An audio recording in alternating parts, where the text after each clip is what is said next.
No. I don't think we really need a. Do we need a mic? Probably not. Yeah. Unless For it, the live stream, we might. unless it affects the live streaming. Yeah, it probably will. Right here, it's actually picking it up.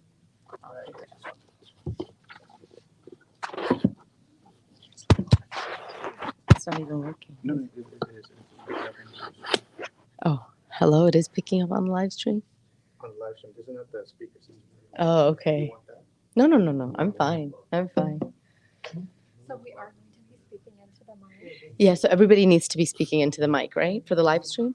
You can just put it like for them, they're fine. Everyone can hear them right there. Okay. So the mic is right there. And I'm fine too, right? Yeah, because Okay, perfect. Yeah, I'll give it to you. Okay. So I guess we're going to go ahead and start. أعوذ بالله من الشيطان الرجيم بسم الله الرحمن الرحيم رب اشرح لي صدري ويسر لي أمري واحلل عقدة من لساني يفقهوا قولي. So today we're all here for a very important workshop about domestic violence and mental health. As we know, a few weeks back, there was a tragedy in the Muslim community here in the greater Houston area. It was a murder-suicide of a sister that worked in an Islamic school, and it was because of domestic violence.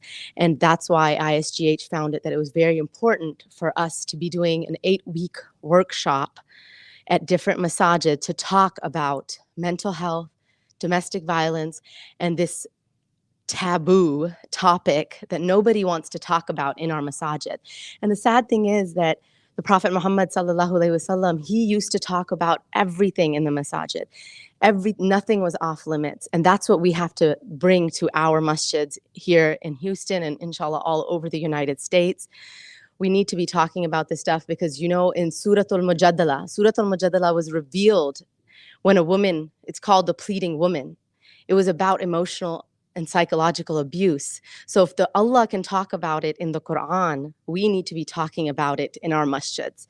And that's why it's very important for us to educate ourselves and educate the community about what domestic violence is.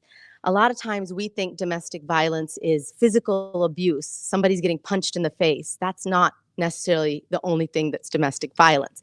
Domestic violence is a pattern of behaviors that a person does to keep power and control over somebody. That could be physical abuse, which is usually the last thing. It's spiritual, psychological, emotional, financial, spiritual. Spiritual is one of the, actually what I have seen as a licensed social worker and a therapist with An-Nisa Hope Center. I have seen spiritual abuse as one of the biggest things in our community, using religion to control someone. And that's the case in many of the households all across the country. So I just wanted to give some statistics. Last time I was not able to, but since this tragedy happened, I want people to understand that this tragedy is not just one that happened. It's happening every single day. Every day, 3 women are killed by an intimate partner, which is a spouse or a boyfriend or somebody that's an intimate partner. 55% of homicides of women in America involve domestic violence. 93% of these were killed by a current or former husband or partner. So these are statistics that I know a lot of times people think, yes, there is a lot of emotional abuse and psychological abuse that men can also be facing. But the fact of the matter is 90% of the cases that come through about abuse are being perpetrated on women, and 10% are men. We do see men at An-Nisa Hope Center, and we provide them counseling. We do help them. It's not just a one-way street, but it's disproportionate, and we have to understand it. There's a big difference, 90% to 10%. So I'm going to actually, I have a lot of questions for these panelists, and we have all of them are, we have a psychiatrist, we have an imam and a doctor, and we have a mental health professional here to talk about what domestic violence is, what mental health is, how we can help ourselves, help our community to get the resources we need to make our families healthy, because that is the key thing here, making our families healthy and how we're going to overcome this. So I'm going to go ahead and ask one of the questions to the imams, because these are all questions from ISGH sent out a form, and these are questions from the community. They're not from me, they're from the community, people that are asking these questions. So This is a Imam question. So is verbal abuse and stopping your wife or somebody's wife to meet her parents considered abuse? Should a wife show sabr? What should she do? If she takes any actions, can a husband go to an extreme and try to divorce her or actually divorce her once or twice or just stop her or threaten her? So basically, this woman is asking about psychological and emotional abuse. Can any of the imams answer, or Imam, please answer that? Oh yeah, you want me to? بسم الله الرحمن So what do you الرحيم use? الحمد The لله ladies رب can, this is العالمين just going to be والصلاة والسلام على because, سيدنا like, someone pick up the محمد voice. وعلى آله وصحبه أجمعين اللهم اجعل اجتماعنا هذا اجتماعا مرحوما ولا تجعل فينا ولا معنا شقيا ولا مطرودا ولا محروما اللهم أنزل علينا من رحماتك وإنعامك وسكينتك ما تشرح به صدورنا وتيسر به أمورنا وتجمع به كلمتنا على ما فيه رضاك عنا ظاهرا وباطنا يا أرحم الراحمين وبعد السلام عليكم ورحمة الله وبركاته. This is a great topic, alhamdulillah, that the ISGH has been bringing up and bringing the workshops to our masajid.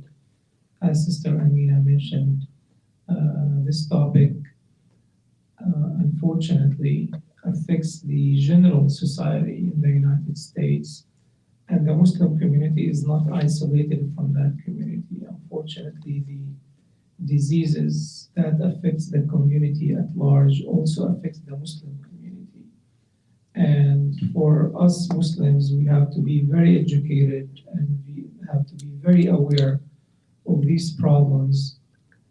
First, in order to have a prevention on how to protect our families from these diseases, these flaws and defects. And then if something happens, how to have the intervention. So we have to have the prevention aspect and the intervention aspect. That said, Allah subhanahu wa ta'ala said in the Quran, وَلَهُنَّ مِثْلُ الَّذِي عَلَيْهِنَّ بِالْمَعْرُوفِ. So as a woman, they have the same rights and duties. Those are assigned to men, meaning what the Prophet ﷺ has mentioned in the hadith. النساء شقائق الرجال.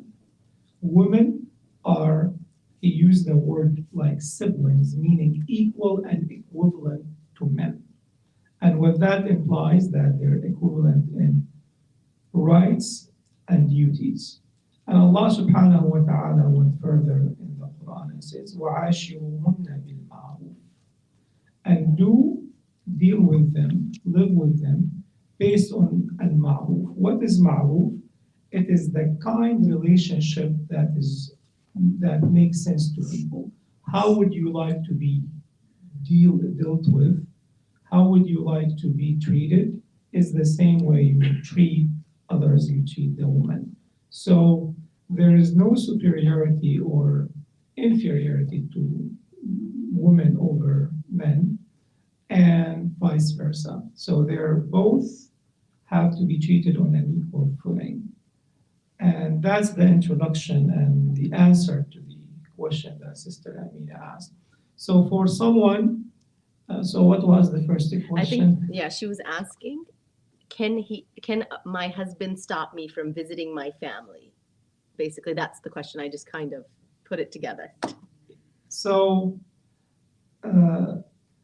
there are certain rights of the woman and certain duties. And in this case, if there is a legitimate reason why the husband doesn't want her to visit her family, then that should be considered. But if there is no reason, if there is no rhyme or reason, no valid reason, then he cannot stop her from doing that. And she can do the bare minimum, basically, in order to fulfill the birrul walidain, the piety towards her parents. So what would be a valid reason? We need to let them know. So for example, if the woman would take her children to visit their parents, and over there they're exposed to sins, they're exposed to fahisha, they're exposed to things, misbehaviors. that you would want to basically reprogram the kid again, for example. Or if she goes there and herself is exposed to fitna, exposed to sinful things that would disobey Allah subhanahu wa ta'ala. So this would be considered valid sense. And then, here I would advise the woman is to err on the safe side. Obeying her husband probably would take priority over the birrul walidain. And the Prophet ﷺ was asked a similar question actually to this, in which he advised the woman to obey her husband, basically. Would financial and safety concern be an issue? So many issues. So many issues, so many social issues, safety. I mean, a woman would be, we were talking earlier, if a woman insists to want to go overseas to visit her family in a war zone, that's a safety concern. I mean, you wouldn't want the wife to go and be killed or subject to a threat, basically. That would threaten the entire family, basically. So all these things should be considered when the decision is made. And the basic rule, the basic guiding principle is what Allah subhanahu wa ta'ala says, وَعَاشِرُهُنَّ بِالْمَعْرُوفِ, basically. The common sense, what makes sense, what is acceptable to people of reason. And that's the guiding principle. So would it be considered, if she does not listen to her husband and she does go see her parents, would that be considered disobeying her husband, and would she be considered sinful? So if she does disobey, that is considered sinful. And what do we do in this case? That is not a justification for domestic violence. That is basically a basis to talk it out, and have a discussion and agree on what, the relation should be. And this is what Allah subhanahu wa ta'ala says, فَعِظُوهُنَّ, basically. You advise them gently, kindly, just the way you like to be advised. That is not a basis for domestic violence, verbal or physical or emotional. That is basically a reason, like, let's talk it out, let's discuss, let's agree on a solution, even in the event she disobeyed. I think we're supposed to pass that. If you give me the mic, I don't stop. Okay, so I actually want to, I think in this case, a lot of the cases we see, it's usually, I just don't like your parents. When I just don't like them. I don't like the way they treat me, or I don't like the way they talk to me. It could be that too. So that's what I'm saying. If there's sin going on at somebody's home, that's one thing. But what if it's just a man trying to have power and control over a woman, saying, you have to obey me because I'm your husband. And that's what Allah asks you to do. And he's using that power and control that Allah has given him, the authority as a leader. And he's like, I just don't want you to go. In that incident, I'm not talking about just for sinful. We're talking about like in a power and control struggle. In that case, the woman is advised to obey the husband, be patient, and he's the sinful in that condition. Okay, so can you say that too? So in that case, the woman is advised to obey the husband, be patient, and ask Allah subhanahu wa ta'ala to reward her for that patience. And he's the one who's considered sinful. So, Okay, I think Just to follow, is there any mutual respect? Husbands should respect, is there anything like a mutual agreement or respect, or just it's order, like, oh, you have to follow me. Like, it should be like, soft way, kind way, or agreement, or just order. what I recommend actually is if we can answer all the questions first. And then Oh yeah, have definitely. the That's what I'm discussion. saying. We're gonna have the question answered. Yeah, because if we go back and forth. Yeah, we are. It's not gonna be- help.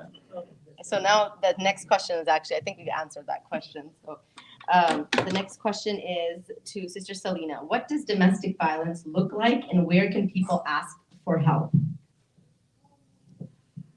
Domestic violence, I think you touched upon all the major points really well, Amina. It's, we talked about power and control, and while the Imam also talked about, those cases where a woman has to, a husband and a wife can negotiate. Negotiation is very different from power and control. Domestic violence is sort of, you slowly lose yourself, bit by bit through different types of abuse, just like Amina said. So the idea we get is, the bruised and battered person with cuts and, this person is suffering, and that's what we say is domestic violence. Well, that's not it. It is a combination of so many different aspects. It could include physical violence, or it could include no physical violence, and instead it's verbal or emotional. So for example, using foul language, humiliating. It could be anything from psychological, where there's lying and then there's manipulation. It could be using the children, using threats for that power and control, right? We have financial, we touched on that as well. That could look like you're not allowed to go to school. You can't go to work. Why? Not because out of safety or because it's good for the relationship or it's something because, we just can't afford it right now. No, it's about if this person goes to work or goes to school, then I'm going to be losing some sort of power and I need to reel this back in. I'm the alpha, So, and then there's spiritual as well. When it comes to spiritual, it's justifying that abuse with our deen.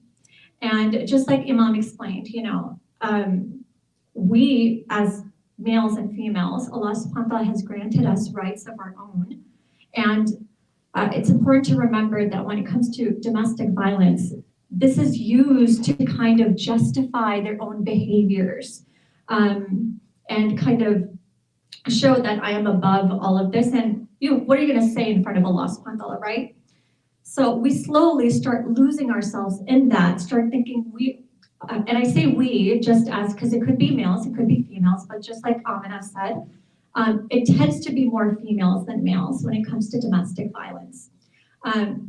That person starts to lose themselves. They start thinking, I am the sinner. They start thinking that I am to be blamed. Of course, I didn't make it home on time. That's why I was cursed at, or that's why my hair was pulled, or something like that, So that's kind of where that comes from. What we didn't mention is also sexual abuse. That is also kind of, it's used for power and control in the sense that they're coerced, they're forced to do something that they're not comfortable with, or they're exposed to something that they're not comfortable with. So those are the types of abuse that kind of constitute all the different types of domestic violence. And it may be that physical abuse was done once or twice, and then all the other types of, it could be any combination is what I mean to say. So it's important for us to recognize that because I heard this before that, well, I shoved her or I pushed her. I didn't hit her, so it's not domestic violence. But that's not true. Just as we described the different types of abuse. And one thing that's important to remember when it comes to domestic violence is it's a cycle. So the cycle starts with, there's a buildup, there's a tension that kind of comes forward. The abuser is starting to kind of get riled up. There are angry outbursts, or the person who's getting abused is feeling like they're walking on eggshells because anything they do could be attacked. The next stage is that there's this explosive or that abuse that occurs, and it can last on average anywhere from 2 to, I believe, 48 hours. Usually that's what happens, and only the abuser can end that stage. After that stage is what we call that honeymoon phase. That's when the abuser, I'm so sorry, I didn't mean to do that, you know how I get, it's not my fault. And then they lavish them with gifts, they get others involved to, convince this person to not leave me, and, I'm so sorry, I won't do it again. Only to start that first stage once more. That first stage of, the buildup and tension, and it goes on and on and on. Yeah, it's a cycle. The second part of the question was, I think, Where can you ask for help? yes, where can you ask for help? First things first, if this is the type of domestic violence where it's life-threatening, you have to call 911. You have to get that help from the emergency. Your neighbor, you won't necessarily be able to get that immediate help except from authorities or emergency, okay? The other place that you can get some local organizations, because if it's not life-threatening, there's a support system that needs to be involved. First of all, we have these local organizations, An-Nisa being one of them, An-Nisa Hope Center. It's Islamically, it's Islamically integrated kind of, they offer therapy, it's culturally sensitive as well, it's to help those survivors of domestic violence and so much more. Then we have Daya as well, that's a local organization for South Asian women and men. It's geared towards that. And then of course we have so many different organizations like the Harris Center and Fort Bend Women's Center. There's shelters, local shelters, there's hotlines, and in fact, I actually printed out a sheet, but if we need that information, I guess since we're recording this, maybe someone who's hearing may need this information, so I just wanted to share one or two. Along with the Harris Center, there's ABDA, Aid to Victims of Domestic Abuse. And then the hotlines, some of them are National Domestic Violence Hotline and the Child Abuse Prevention Hotline. And there's family and homeless shelters as well. So there's a lot of different resources out there. If somebody needs that, you can visit hcdvcc.org, and it has all these resources listed on there. Many of these sites have an emergency escape button. So basically it's a safety exit. When you click it, you're not afraid that your abuser may be able to kind of trace it back down and see that you were trying to gain help. You know, you can just press it and it kind of erases your entire history and you've exited from there. Thanks so much. Jazakallah khair. Thank you so much for that. So this is kind of, I'm going to ask the next question for, you're a psychiatrist, right, brother? So this kind of goes into the mental health aspect. Going off of domestic violence, but how can untreated mental health disorders lead to domestic violence or violence? So this is something a lot of people they're not treated for their trauma from childhood, and they go on, they get married, they start perpetrating, and a lot of times this is untreated mental illness. And that's what I want our psychiatrists to touch upon, is how untreated mental health disorders can lead to this type of violence, and also what are the signs that people may have a personality disorder and how we can convince them to go get treatment. Thank you. Bismillah ar-Rahman ar-Rahim. Assalamu alaikum. First of all, I wanted to express my deep sadness on the fact that it has taken the loss of 4 lives of our community members for this workshop to happen, which should have happened a long time ago, but I really appreciate it. It's a good initiative by ISGH. And in my career as a psychiatrist, I've actually seen, personally dealt with families and patients where there has been a lot of loss of life. Not just, I'm going to answer your question, the first component first, which is untreated mental illness. And I'm just going to talk about a couple of, if I may, over the next 2 minutes of cases that I have seen. A personal family friend of mine went to Pakistan to get his daughter married, and the nikah was happening. They used guns to celebrate in villages in Pakistan. And just after the nikah, the bridegroom picked up a gun and he killed 12 family members. What was found out, and he just put the gun down and just sat there as if nothing happened. And obviously very tragic, it was in the news, and this family went from England to Pakistan, and this is what happened.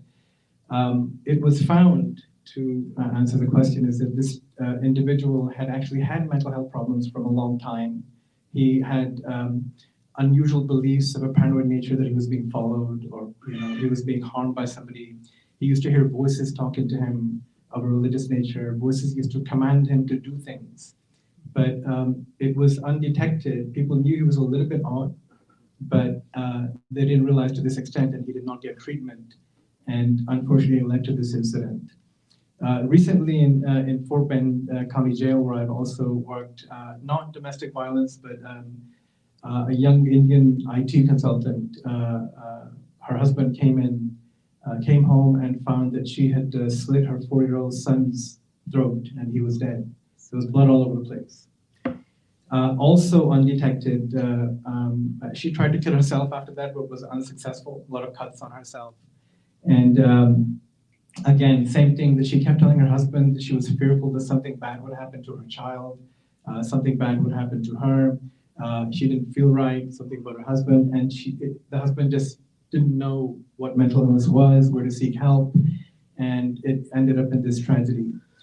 So I'm going to touch just a little bit on domestic violence and which kind of illnesses really can contribute. So the two main ones are bipolar disorder, which is also called manic depression, where patients can become grandiose, they feel they have special powers, they become very irritable, they become reckless, they become impulsive, and they can inflict violence on and unfortunately, typically, the immediate family members are the ones that are the victims. Similarly, the two cases I mentioned of patients who became psychotic, schizophrenia is also a common illness that can lead to domestic violence as well. If we look at studies, even though we feel that people with these mental illnesses are always violent, that is not true. They don't always end up killing people or harming people. The number one disorder, unfortunately, that is leading to domestic violence across the world is substance use. And this, again, is a really serious issue in our community, in our youngsters and adults. People think that using cannabis is not a big deal. It can cause violent behavior. Any drug can cause, any mind-altering substance can cause violent behavior and domestic violence. That is the number one cause of domestic violence, if you look at all the studies. The second component of your question was about Personality disorders. So this is a bit of a tough one because I think all of us have personality issues. Some of us are stronger than others, but I'll just mention maybe a couple that can cause problems, and which we see maybe in our culture, maybe just observation is that, I'm going to say us, meaning in general, narcissistic personality is a really, really bad problem. Where individuals, especially men in households and with their wives, they feel they're very entitled. They feel like they're better than others. They're very sensitive to criticism. So if anybody says anything, their wives and their children are afraid not to say anything because they become very irritable. And also, a disorder common in females is borderline personality, where the reason it's called borderline is that it kind of it's a combination of depression and mood swings and individuals engaging in impulsive behaviors like harming themselves. Those are the two common personality disorders. Thank you. I have a question. Yeah. It ties into both of the points that the brother and sister brought up. So you know somebody, so you can sense sometimes that somebody's having some issues, Yeah. control issues, and in one case, schizophrenic paranoia. Yeah. How do you approach that person? I mean, you're expecting that person to initiate the call. Yeah. But how do you have somebody else go talk to them without, exposing them?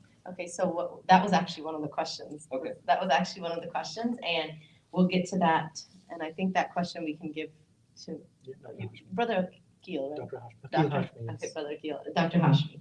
So we can give that question after we ask a few more. But the next question is for the Imam. The question is, what are the Islamic responsibilities of community members who keep telling a woman who is being physically abused to have patience through her trauma and abuse, especially when the Prophet Muhammad ﷺ married a divorced woman, our mother Zainab, and he also advised a woman who wasn't attracted to her husband to seek separation. Why is it that women are guilted using her children and what people will say to stay in a marriage? It doesn't seem like the Prophet ﷺ would want any male or female to stay in a marriage where there is emotional or physical abuse. When will imams help break the stigma of divorce in our faith? I know it was a very long question, a very loaded question, but it's a good question. This is a very good question because no one should remain in a relationship they don't like. As a matter of fact, a woman came to the Prophet ﷺ, and she told him that I have no critiques or no issues about the personality of such and such, meaning her husband. لكني أكره الكفر في الإسلام. But I don't want to be denying him his rights because she doesn't like him.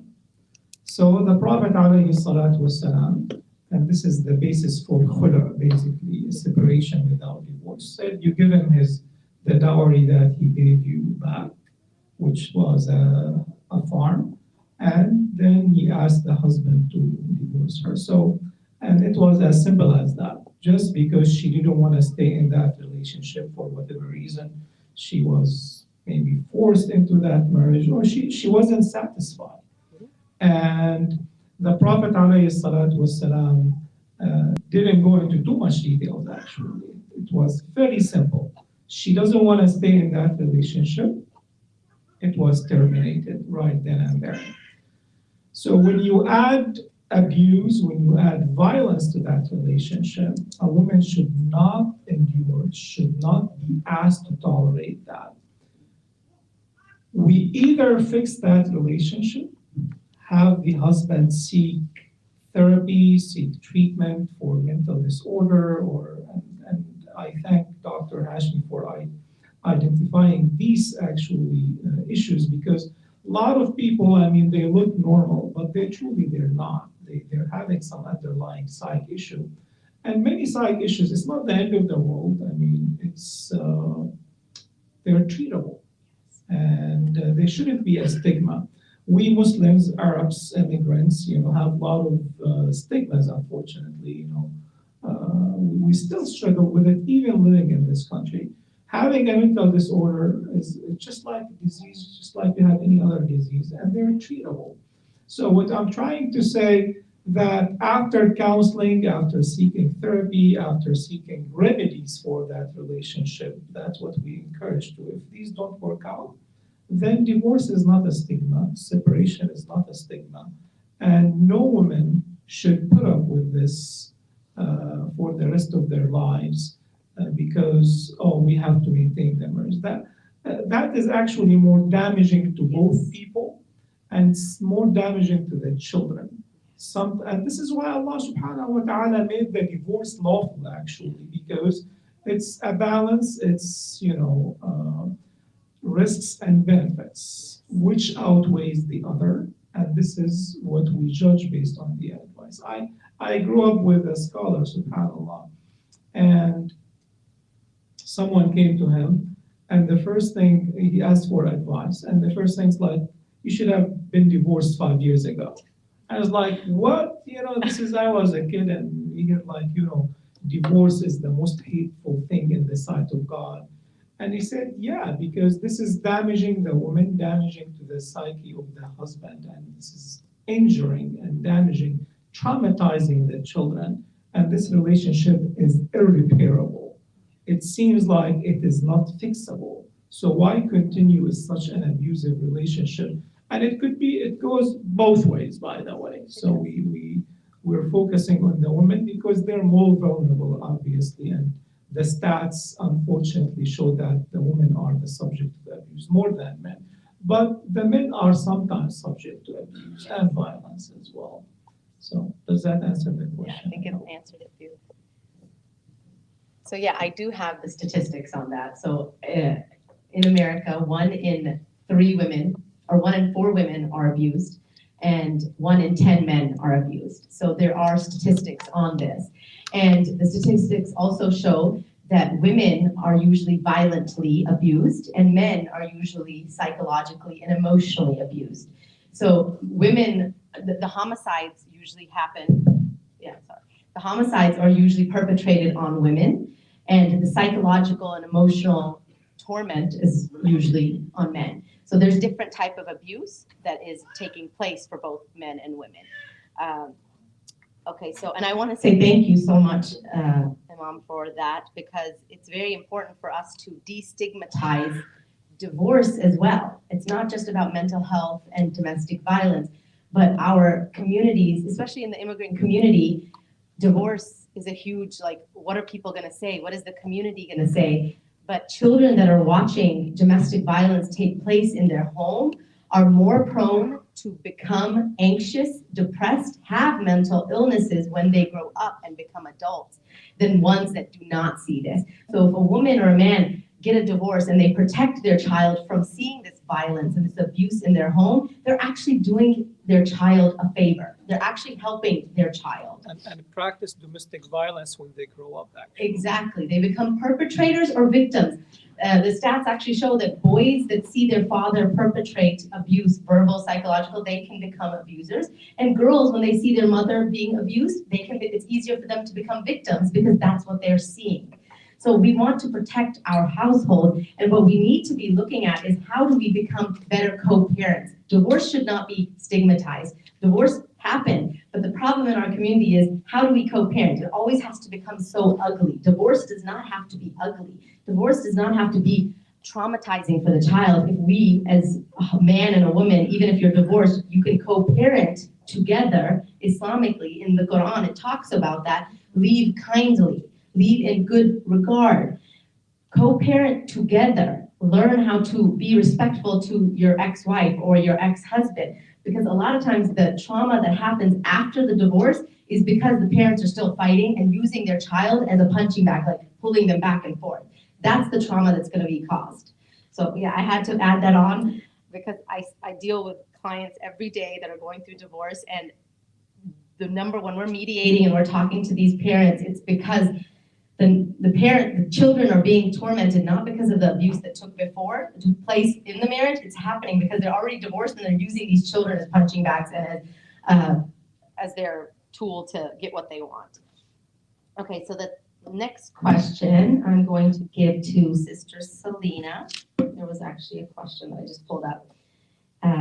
Okay, so talking about the incident that happened about 3 to 4 weeks ago with the murder-suicide of the sister that was being emotionally and psychologically abused and then eventually became physical.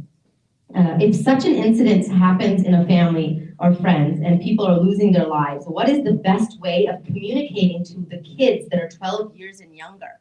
Because our children are seeing this, they're watching the news, and they know what's going on. People talk about it in schools. Kids are talking about everything. So how do we talk to our children about domestic violence and about abuse and what's going on? For kids 12 and younger, ages 12 and younger, so kids are actually, they're very perceptive. Even if they cannot verbalize, because at that age, under the age of 12, if we're talking about really young children, they can still feel, they can still absorb, they can empathize, and they kind of can feel what the parent is going through. Sometimes, you're gonna see your child when you're making a crying face or you're laughing, the child will emote just like we emote. And so kids can pick up on their surroundings. And so I think the first thing that we can do is to ask the child what they know. And we'll be surprised. A lot of times we're surprised at how much the child actually knows about the situation. And if we're going to talk about the tragedy that just occurred. Lots of the school children, I had the opportunity to go and visit the children in the capacity of just a mental health provider giving psychoeducation to young children. And lots of them, although they couldn't verbalize it, they had a feeling, they knew what was going on, they felt it in their hearts. So parents, caregivers, it's very important. I know the first thing we want to do is protect our young ones. We want to protect them, so we want to shield them from not talking about it, or let's just kind of distract and look at something else or talk about something else. But really what's happening is the child is curious and they're getting their information from somewhere else. So it's important to kind of take that, find a safe, secure place, and then in that nurturing environment, sit down and in a developmentally appropriate level, be able to get to their level and speak to them.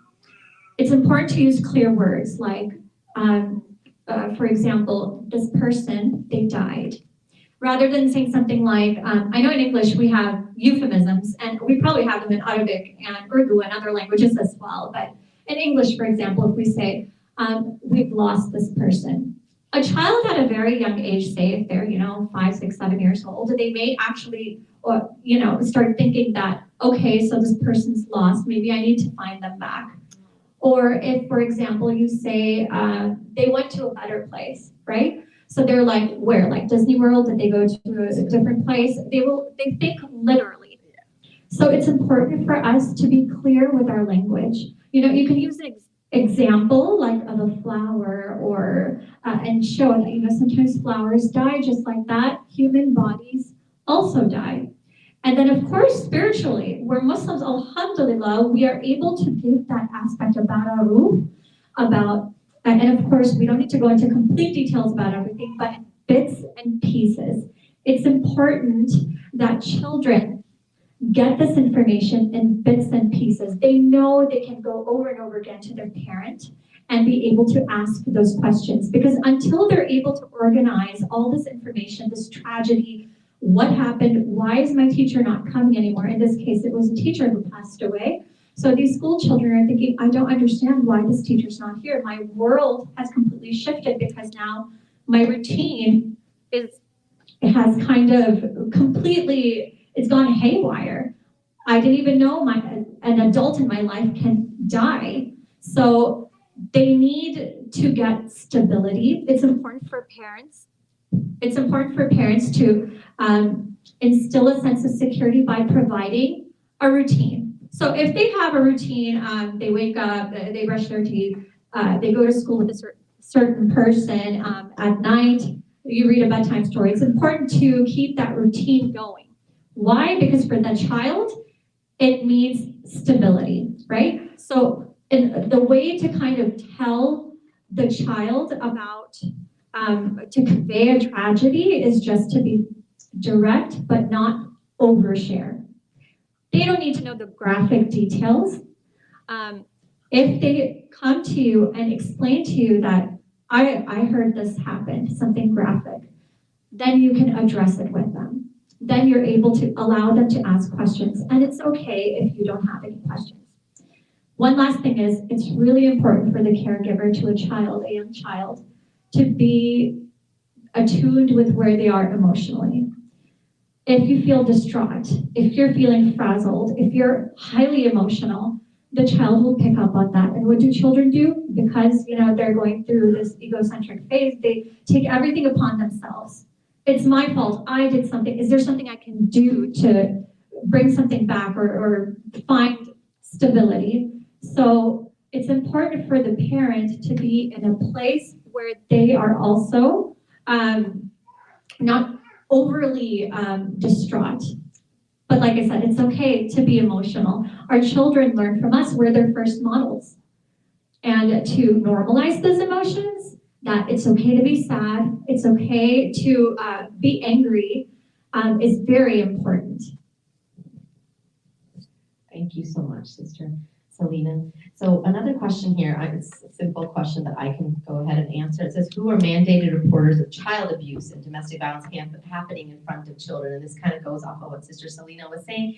We are all mandated reporters. For instance, what happened in the last, in the incident that happened about 3 to 4 weeks ago, a child was murdered.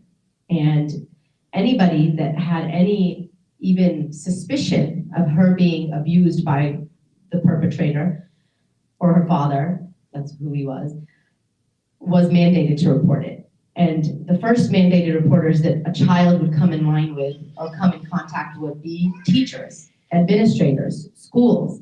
And a lot of times in our community, in the Muslim community, we assume that, okay, well, we'll just get them to a therapist. We'll just get them to a counselor or an organization and they'll deal with it. No.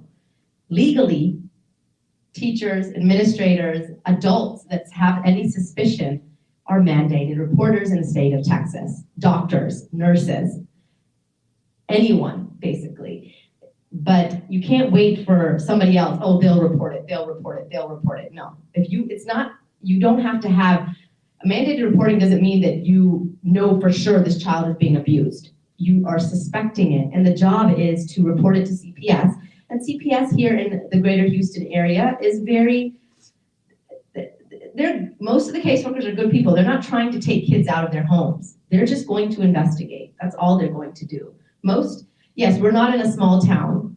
I understand. I actually was a foster care caseworker in Georgia, and there was a lot of, it was a different environment. It was a different place. I worked with a lot of rural areas, and the CPS workers were a little different, but the workers here in the greater Houston area are not out to get your kids. They really don't want to. The state does not want your kids.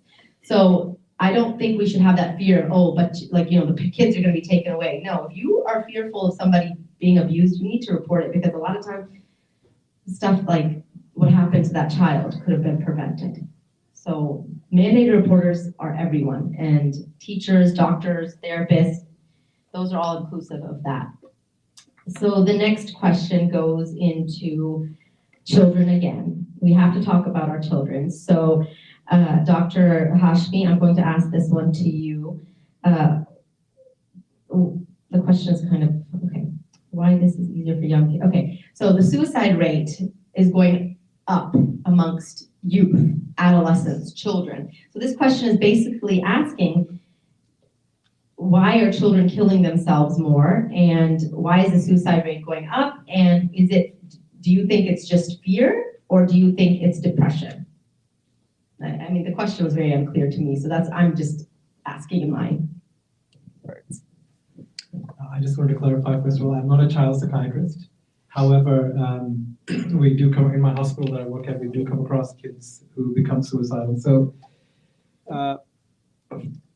from a biological perspective, it's known that people who become suicidal have changes in their brain with certain chemicals like serotonin, which it becomes really low in people who become impulsive and suicidal. But suicide itself is very poorly understood, and it's multifactorial. There are numerous different issues which include family history. It can be social factors, how the family setup is, the circle that kids hang out.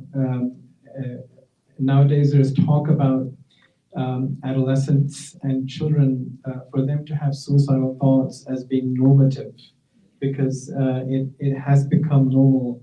You come across a lot of adolescents who will say that it's okay to have suicidal thoughts. They actually say to you, who does not have suicidal thoughts? What I will say to you is, at least in the kind of older kids or adolescents, that substance use is a major cause. A lot of our, unfortunately, that parents don't know this, but we come across 16, 17-year-olds, even younger kids who are using concoctions of medicines like Xanax and Adderall and prescription analgesics, and they make combinations of these, and you hear that there's a sudden death situation, or they did take an overdose and they died. So there's not really one factor that contributes to childhood suicide. Sometimes it's completely unknown. I know that one of my kids' friends in school, I think they were in 8th grade at the time, and he just went home and his mom found him hung in his room. Absolutely no indicator of what happened, why the kid became suicidal, no indication at all. So I think the why suicide happens is really it's unknown. We don't know. However, illnesses like severe depression can lead to hopelessness and negative thoughts. Life is not worth living, and then patients can become psychotic and they hear voices telling them to kill themselves. That if depression becomes that severe, then depression itself can cause suicide.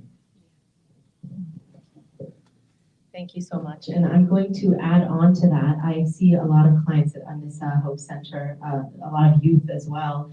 And, it can be both. A lot of times it's genetic and environmental. The traumas that children face from childhood can be abuse within the home. It could be watching domestic violence. It could be child abuse. It could be bullying in schools. And social media it can be used beautifully and it can be used in a very bad way.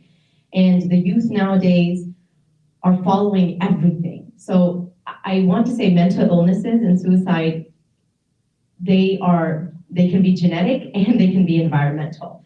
So the genetic part of it comes out if your environment, like a lot of times like genes play a role in this, but yeah, of course. Why don't you go ahead? Yeah, can talk about the genetic just to, aspect. well, not just the genetic aspect. A recent study just published, I think last week, came out in Nature and Science, and they found that even in adolescents, a majority of the suicides did not have known mental illness. Yeah, so that's the trauma that our environment is causing our children. And that trauma can lead to suicide. And trauma is not genetic. Trauma is what we are perpetrating on our children, what we are putting our children through. It could be, I get a lot of kids that are saying to me, I have so much pressure. I don't know if I'm not a doctor, lawyer, engineer. My parents are going to be upset with me. I have to be this. And a lot of times they're not. A lot of these kids are suffering through maybe a developmental disorder or like they have ADHD or they have some type of learning disability and they can't fit that mold. So a lot of times it's pressure from parents, pressure from friends, social media, bullying, things that we don't know what our child is going through. And right now in this society, there's a push for, I don't know if any of you watched Yaqeen Institute's LGBTQ talk last night. It was amazing, and I think everybody should go watch it because this is an issue that is affecting our Muslim children. It is affecting every child that I see, so many children that I see are going through these, they are feeling this. It's a norm in our society today to be a part of that community. And if you're not a part of that community, you're biased, you're racist, you're not good. So this is something that we have to be talking to our children about in a loving way, in a non-shameful way, without guilt, without shame. Guilt and shame plays a huge part in trauma. So we have to start learning how to talk to our children, especially in the society that they're growing up in. It's a very different society than 20 years ago. So I just wanted to add that on. So for Imam Bassem, the question is, let me see, there's a lot of questions. Let's see which one I'm going to pick. What does religion say about a spouse who does not seek professional help against their anger management problem and keeps causing disturbances in relationships and family? And then also the second part of the question is, what are some practical ways to combat anxiety in Islam in accordance to Sunnah? So that's just two questions in one. So anger management, how do you deal with that, and anxiety?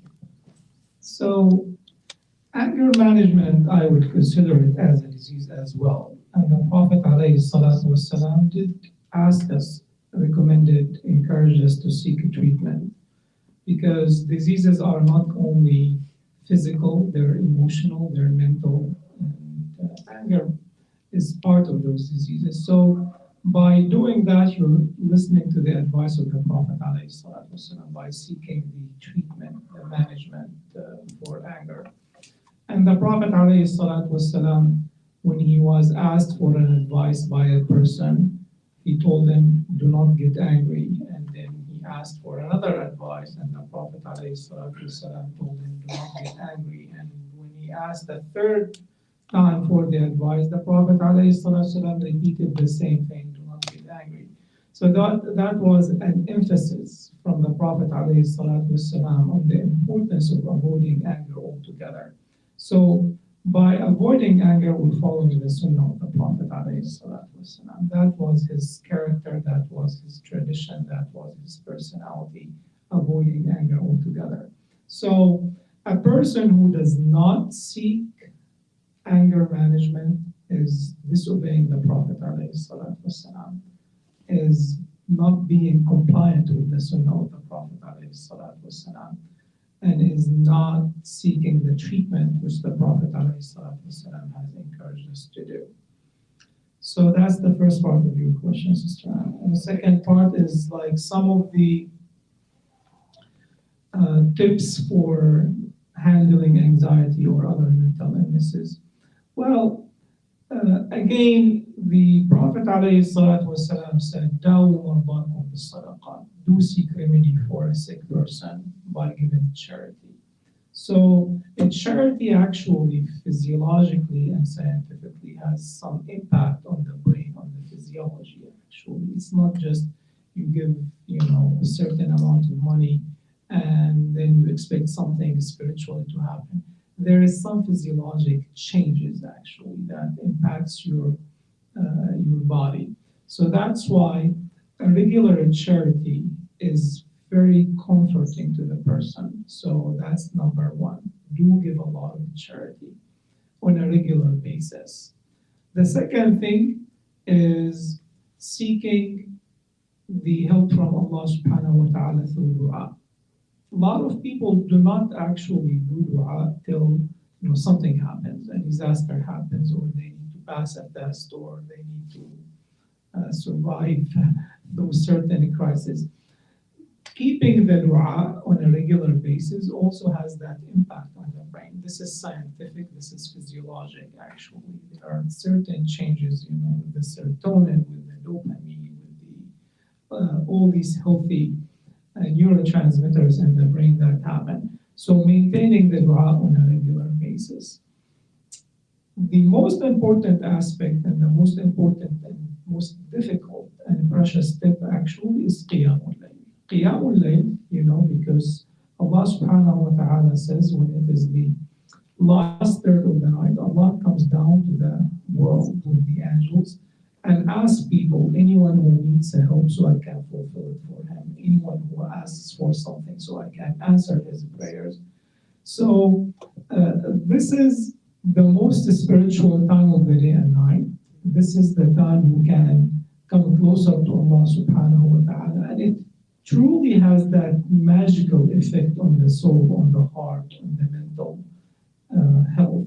So I do encourage people to do tahajjud, qiyamul layl, that's before Fajr. Also, seeking good companionship. This is very important. A lot of people underestimate how important to have a close friend to talk to him about, to talk to them about their problems, about their issues. That's very important actually, because that's very therapeutic. Your friend becomes your therapist or your psychiatrist. No, we don't want that. That's not to that extent, right? And again, following other ibadah aspects, reciting the Quran, and you can go on and on and on, but these are the most important things. But more importantly, as we mentioned, seeking the treatment is part of our religion. And someone who has mental illness, whether it's anxiety or depression or whatever it is, it shouldn't be a stigma, and it shouldn't be a taboo. It shouldn't be something we're ashamed of. It's just a disease like you have high blood pressure, like you have high sugar, and the most important thing to seek the help of a specialist. I have some business cards to give away. Okay. Yeah, thank you so much. I actually was supposed to start, I didn't introduce everybody properly. So Dr. Imam Basim Hamid is actually the founder of Wasat Institute, and he's also a medical doctor. Then we have Dr. Akil Hashmi. He's a board certified adult psychiatrist, and he's the medical director at West Park Springs Hospital. And then Sister Selena here is a mental health provider, and she'll be an LPCA in a few weeks, inshallah, at Sacred Minds Counseling Center. And she's an amazing therapist. I do refer a lot of my clients to her. She's amazing. And I'm actually a licensed clinical social worker and psychotherapist at Anissa Hope Center and Jannah Therapy and Healing Services. So I know we were all talking. You're probably wondering, like, how are they able to talk? Okay, so we're all professionals in the mental health field. And I just want to, I'm going to open the floor to questions from the audience. But I do want to add on to the fact that mental health counseling it's not only for people that are suffering from a mental illness. Counseling and therapy is for everyone. When you're having a problem with your wife or your spouse and you don't know how to deal with it, you can go to an imam, and if that doesn't work, then you also need to do marriage counseling, marriage therapy. And it could be, there's a lot of Muslim marriage counselors out there, if you don't feel comfortable going to a non-Muslim. Counseling for yourself, individual therapy. It doesn't have to be that you're going through some severe mental health crises.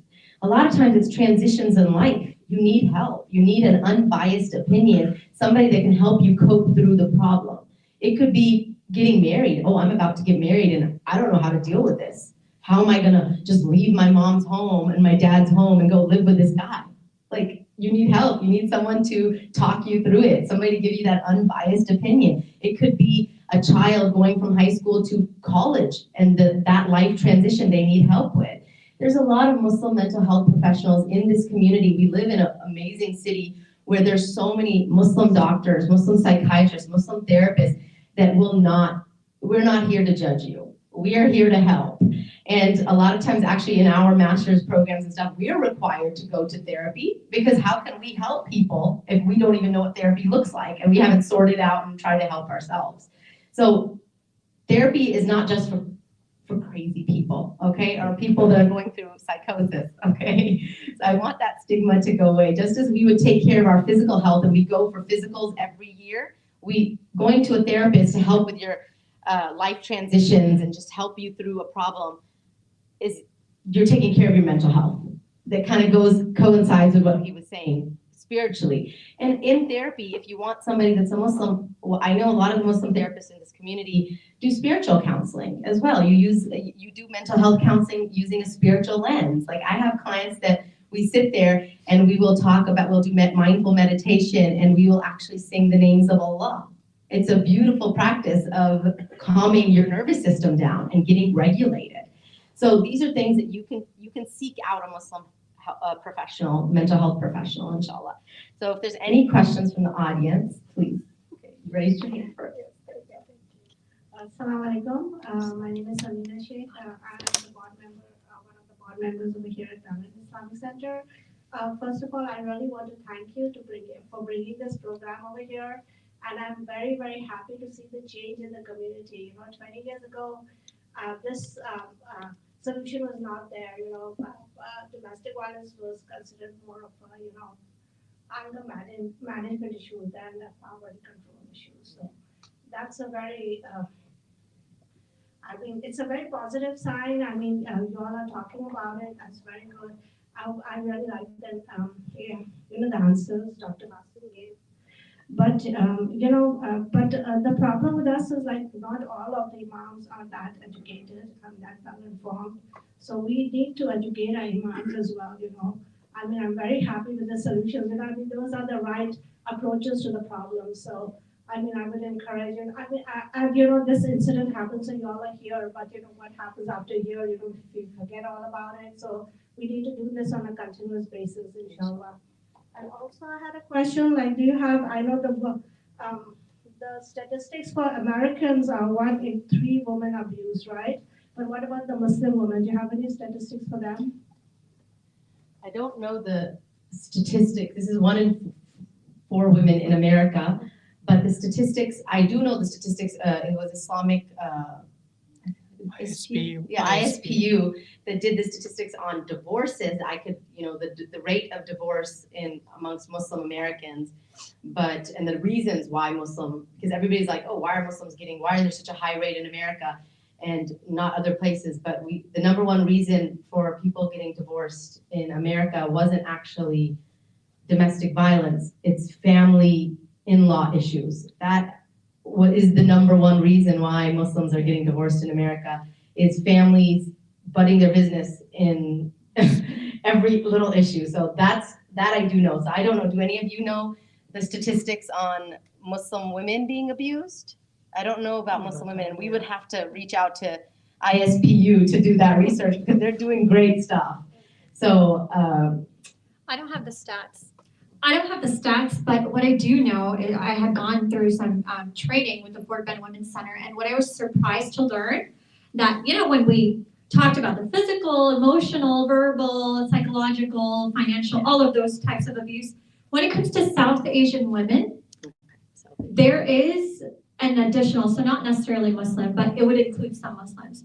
There's an additional category, and I forgot what it's called, but basically it's a type of abuse where people get women from different countries to get married and then abandon them without their visa or without their passport in another country. And so these women are floating around. That's specific to our South Asian population. So, I mean, the reason I mention this is because although we don't know the statistics, it's definitely prevalent within the Muslim population, the South Asian as well. That's you know, she's absolutely right. We see that a lot at An-Nisa Hope Center where people are using immigration status and this type of stuff to abuse and control people. Yeah, so the question I had initially was, with the seeking help, somebody's not going to seek help. Yeah. So how do you get an external body into that conversation? You want, Dr. Hashmi, you want to answer that? How somebody can, you know, like a forced court order? Yeah, so well, I just want to explain one thing first, that unfortunately, it's very common for individuals who have mental illness to not have what we call insight into their illness. Now, insight, there are two components of insight. One is that knowing that one is unwell and knowing that they need to seek treatment. This in medical terms is called anosognosia. Unfortunately, there is no treatment for this, okay? But that doesn't mean that people can't try to get people into treatment. And when most people do seek treatment, there's a select few that do not agree with coming into the hospital. So the law does come into play. There is an act called the Mental Health Act, and every state has got a different mental health act. And just to make it really short, so if there are three criteria, one is if an individual becomes a harm to self, harm to others, or they are so unwell emotionally that they cannot care for themselves and they lack capacity to make a decision. Then there is a way for a family member to go to the local court, whether it's Fort Bend or Harris, a probate court, and they can fill out a form which is called a mental health warrant. And if the judge accepts it, within 24 hours, the peace officers are sent out to get this individual and transport them to a mental health facility where they can be assessed for inpatient treatment. So all three conditions have to be met? Not all three have to be there, but at least two they require. A threat to self, a threat to others. Threat to self, threat to others, or inability to care for oneself from an emotional illness. And a threat to self could be them saying, I'm going to kill myself. Yeah, it can even be a statement. Some people like nowadays very common on Facebook. They put up a statement that I don't want to live, and people catch up, and all of a sudden they're picked up by the police and brought to a hospital. The reason I asked this was a friend of mine was diagnosed very late with schizophrenic paranoia. Okay. So when I heard him talking, I suggested that he watch the movie A Beautiful Mind. Right. So he said, "Oh, you're telling me I'm crazy?" So I'm like, no, it's a good movie, right? And he said, yeah, other people told me to do that also. I'm not gonna watch. So that's what led me to ask. that question. Unfortunately, that's one of the components of illness that is not, there's no cure for at the moment. Hopefully, inshallah, with research, this will come up.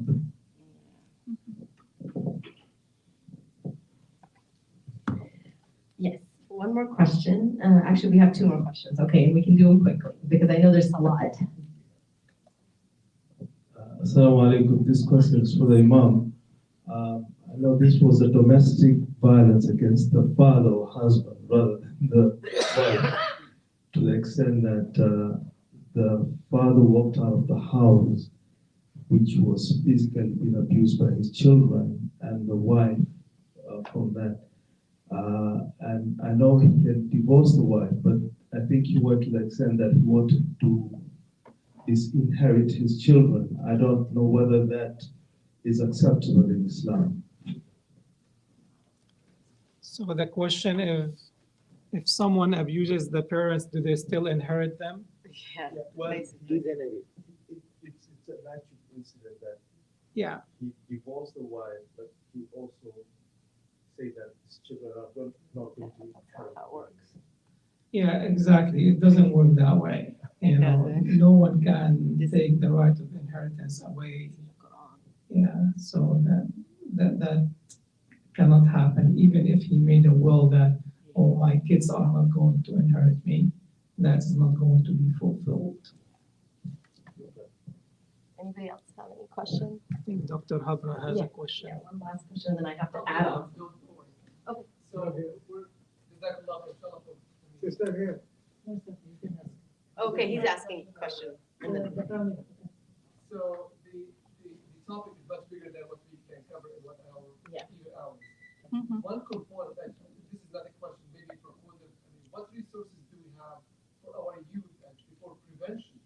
I mean, oftentimes people learn on the job, when they get married, they have no background, there's no perception what marriage is. Yes. But what resources as a community, all the professionals we have for our youth, we need Yes. prevention. Okay, I'm gonna go ahead and answer that one. That's actually a very good question. So in our last seminar, we talked about premarital counseling. Premarital counseling is something that Subha Institute does. They're doing great. ISGH is working with them as well. And in this community, we're in the Houston area, so we have a lot of resources. And I know Subha Institute does a lot of premarital things. They do a lot of things under an Islamic lens where they get youth and people that are almost ready to get married, they talk about marriage, what it looks like. And then also, honestly, I think our Islamic schools, we have to start implementing more curriculum on how to be a good person.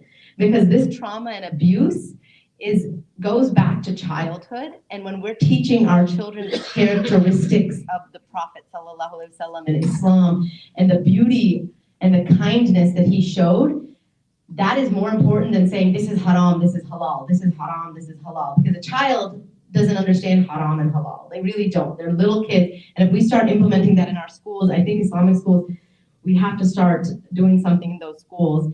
But I know there are resources for people with premarital counseling. We've been pushing that a lot. And also there's also Family First Center here in Webster, the Multicultural Center, the Family First Center. They provide resources for underinsured and uninsured individuals for mental health therapy, for any type of resources that you may need. So I want to say that because I know that Webster's, how far is it from here? I don't know how far it is, but it's not close. It's close enough that you can get help. Is there any other one last question, and then we can? I think brothers. Yeah. So I can just to add that the question. Here, when Daniel was here, we had always pre-marital counseling. Like we advertised, and then then Imam had the appointment. Inshallah, that service will come again when your regular Imam will join August 15th. So we have a pre-marital counsel. Then we'll have open up the appointments like for those who need it, youth, so they can sign up for the appointment and go for that counseling. Inshallah. Okay. I think there are two issues. One is marriage related. One is children and so marriage one is much bigger, and I think every masjid should have. Now I think in West Imam actually work as a counselor. Yeah. Now I know a lot of our imams are doing spiritual counseling, and a lot of them work with mental health professionals. now my thing is this: it should be an institutional one because anything progress slowly. All this infighting, then and divorce is far away. It should really start some help, masjid-based Islamic. Okay. Yeah. In other places, people don't go where they are not Islamic based because there is a lot of conflict is Islamic based. Okay, this way, woman should act or react, and the man has this kind of right. So, a imam or Islamic institution can give that idea to the lady too, because lady thinks, no, this is my human right or this and that, whatever it is. So, IHG should have each masjid imam will be initial contact, and imam should be trained for that too. Imam doesn't mean leading the prayer. Yeah, so talking about the rights and responsibilities of both spouses, husband and wife, both, I think the imams are doing, ISGH is actually in their khutbah, once a month, they are focusing on, and then also I think there are One-to-one imams that basis. This is one-to-one basis in the office room. they should do. have You it. can reach out to any imam We have. and talk to them. I know that if you reach out to any imam at the Should be masjid. institutionalized. I'm saying institutionalized. Yes. How much of the problems does divorce solve in the U.S. society? We know that divorce is over 60%. Yeah. But we hear statistics that kids who are part of a broken family, they face much more problems than kids who continue in the houses. I mean, in a marriage. Yes, But you did not bring us the statistics on that. the statistics My about, concern is that early on, you simplified divorce so much that it's solution for the problems.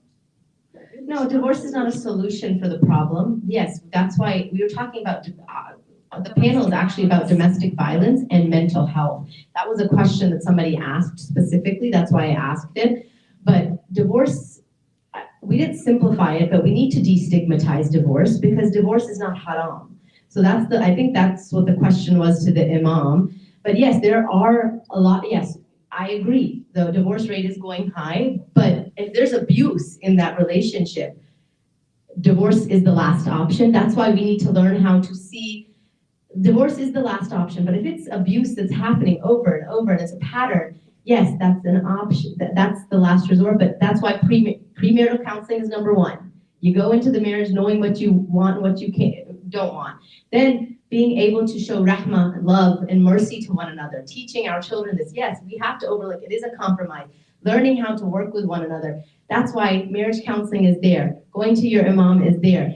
We're not promoting divorce, but we don't want to stigmatize divorce either for an abusive relationship. That's what I want to emphasize on. Abuse is different from just like, oh, I don't, but even in the Prophet's time, there was a woman that came and said, I don't like him. I need to get out of this marriage. Allah is not going to force somebody to be in a marriage where they're not happy. You have to be happy to build, the family is going to be broken if you're not happy. If a woman or a man are not happy in that marriage, those children are going to see it and they will be broken no matter what. So I do want to emphasize that too.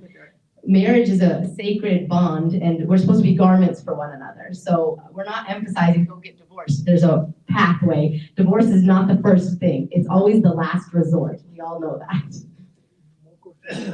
Yeah, we If there are more questions, then we need to get a break and then reconvene after prayer. So, any more questions here? No? One question, it's not a question actually, if you, Dr. Hashim, can briefly tell it. The people have ego problems, people have personality, something. Is there any connection between ego and personality disorder? It's a very good question. It's actually personality disorders are related to ego, exactly. Yeah. Very similar, yes. Yep. Personality. That's where the problems start. That's where the problem Yeah, the is. ego. Okay, inshallah. Jazakumullah khairan. We will do not create Salah. questions. Oh, there was a question. Check. I just have a comment, actually. One of the main reasons of violence now is the financial constraints that are taking place everywhere. And if you notice, and everybody noticed, that the violence has increased in the last few months or last year or so.